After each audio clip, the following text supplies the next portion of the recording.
Hallelujah. खुदावन की बेहद जलाली सुंदर पाक मोहब्बत में आप सबकी सलामती हो मेरे अजीज़ों। मैं आपके सामने पास्टर नाजिया फैज़ आपको वेलकम करते हैं हेवन सीड्स चैनल से मेरे अजीज़ों। और आज हम खूबसूरत कलाम को देखेंगे, पैदाइश उसका 11 बाब 1 से लेकर 9 आयात तक। और यहाँ पर खूबसूरत कलाम में क्या लिखा है। और तमाम ज़मीन पर एक ही ज़ुबान और एक ही बोली थी। और ऐसा हुआ कि मशरिक़ की तरफ सफ़र करते करते उनको मुल्क सनार में एक मैदान मिला और वो वहाँ बस गए। और उन्होंने आपस में कहा, आओ हम ईंटें बनाएं और उनको आग में खूब पकाएं। सो उन्होंने पत्थर की जगह ईंटों से और चूने की जगह गारे से काम लिया। फिर वो कहने लगे, आओ हम अपने वास्ते एक शहर और एक बुर्ज जिसकी चोटी आसमान तक पहुँचे बनाएं और यहाँ अपना नाम करें। ऐसा ना हो कि हम तमाम रोए ज़मीन पर परगंदा किए जाएं। और खुदावंद इस शहर और बुर्ज को जिसे बनी आदम बनाने लगे देखने को उतरा। और खुदावंद ने कहा, देखो ये लोग सब एक हैं और इन सबों की एक ही ज़ुबान है। वो जो ये करने लगे हैं तो अब कुछ भी जिसका वो इरादा करे उनसे बाकी ना छूटेगा। सो आओ हम वहाँ जाकर उनकी ज़ुबान में इख्तलाफ डालें ताकि वो एक दूसरे की बात समझ ना सकें।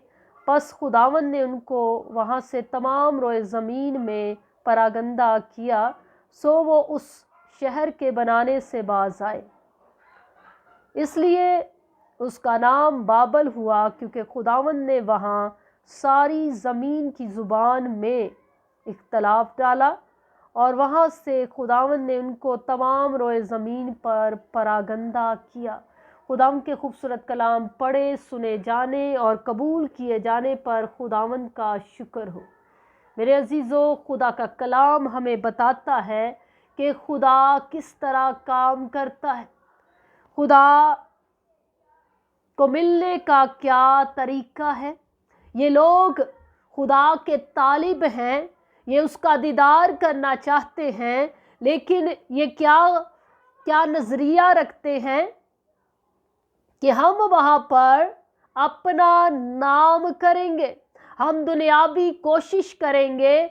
और उन्होंने कहा कि हम चोटी पर पहुंचकर उसको देखेंगे, उसका दीदार करेंगे कि वो कैसा है।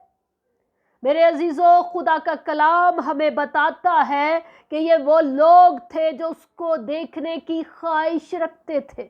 और चुनाव क्या करते हैं कि हम एक बुर्ज बनाते हैं जिस पर हम सब खड़े होकर उसे देख सकेंगे। और खुदा का कलाम कहता है कि तमाम रोए ज़मीन पर एक ही ज़ुबान, एक ही बोली थी। वो आपस में एक दूसरे को अंडरस्टैंड कर सकते थे, वो एक दूसरे से बातचीत कर सकते थे। मेरे अजीज़ों, दुनियावी तौर पर कोई भी शख्स जिस्मानी तौर पर खुदा से मिल नहीं सकता जब तक वो उसके बेटे पर ईमान ना लाए, जब तक वो खुदा के साथ उसका रिलेशन कायम ना हो, वो कभी भी खुदा को देख नहीं सकता। ये सोच रहे थे, ये समझ रहे थे कि हम उस बुर्ज को बनाएंगे, उस चोटी को बनाएंगे और खुदा को देखेंगे। उन्होंने बड़ी हिकमत को इस्तेमाल किया। लिखा, सो उन्होंने पत्थर की जगह ईंट से और चूने की जगह गारे का इस्तेमाल किया।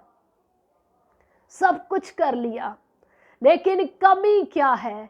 उनके रिलेशन में कमी है, क्योंकि उनका रिलेशन खुदा के साथ नहीं है, और रिश्ता नहीं, राब्ता नहीं। खुदा को मिलने चले हैं। क्या खुदा ऐसे नजर आ जाएगा? अगर मेरे अजीजों कोई बिल्डिंग बनाई जाए, किसी चोटी पर जाकर कहा जाए कि मैं खुदा से यहाँ पर मुलाकात करूँगा, तो ऐसा नहीं हो सकता।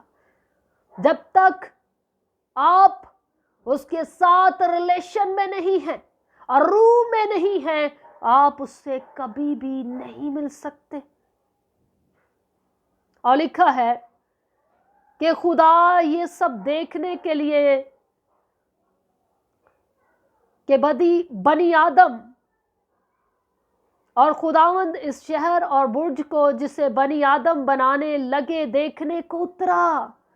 खुदा ने कहा ये मुझे देखना चाहते हैं। और लिखा है और खुदावंद ने कहा देखो ये लोग सब एक हैं, सबकी जुबान एक जैसी है। खुदा ने कहा ये इरादा कर रहे हैं मुझे देखने का, लेकिन वो भूल गए कि खुदा के पास इख्तियार है। उसने उनको परागंदा कर दिया।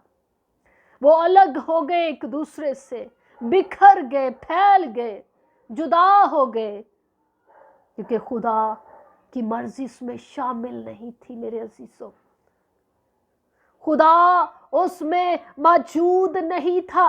उनके फैसले के अंदर, उनके काम के अंदर। हम में से बहुत से लोग अपने बिजनेस को रन करना चाहते हैं, बहुत से लोग अपना घर बनाना चाहते हैं, अपनी शादी करना चाहते हैं, लेकिन खुदा से वो पूछते नहीं, खुदा से बातचीत नहीं करते। बहुत बड़े बड़े फैसले करते हैं, लेकिन खुदा का मशवरा नहीं लेते कि खुदा उसमें मौजूद है कि नहीं। इन्होंने भी ऐसा किया। जिसको मिलने चले हैं, क्या वो एग्री भी है इनसे मिलने के लिए? क्या वो भी मुत्तफिक है इनसे मिलने के लिए? खुदा हमेशा मेरे अजीजों यही चाहता है कि मैं और आप उसके पास आए, उसकी मर्जी को जाने और वो आपसे मुझसे बात करे। और जिस काम में खुदा शामिल होता है वो काम कभी भी नाकाम नहीं होता, वो रिश्ते कभी भी नाकाम नहीं होते। हमने देखा आज लोग खुद से बड़े बड़े फैसले करते हैं, खुदा को बीच में नहीं रखते, इसलिए वो ठोकर खाते हैं। खुदावंद आप सबको इस कलाम के वसीले से बड़ी बरकत दे। मेरा ईमान है कि आप सब ने बड़ी बरकत पाई होगी मेरे अजीज़ों। और हमेशा याद रखें, may you remember that God loves you very much. खुदा आपसे बहुत प्यार करता है, इस बात को याद रखिएगा। Thank you so much. खुदावंद आप सबको बड़ी बरकत दे, आप सबके साथ हो। और खुदावंद इस कलाम के वसीले से आपकी ज़िंदगी में बड़े बड़े काम करे, आपके दिल की मुरादों को पूरा करे। आमीन।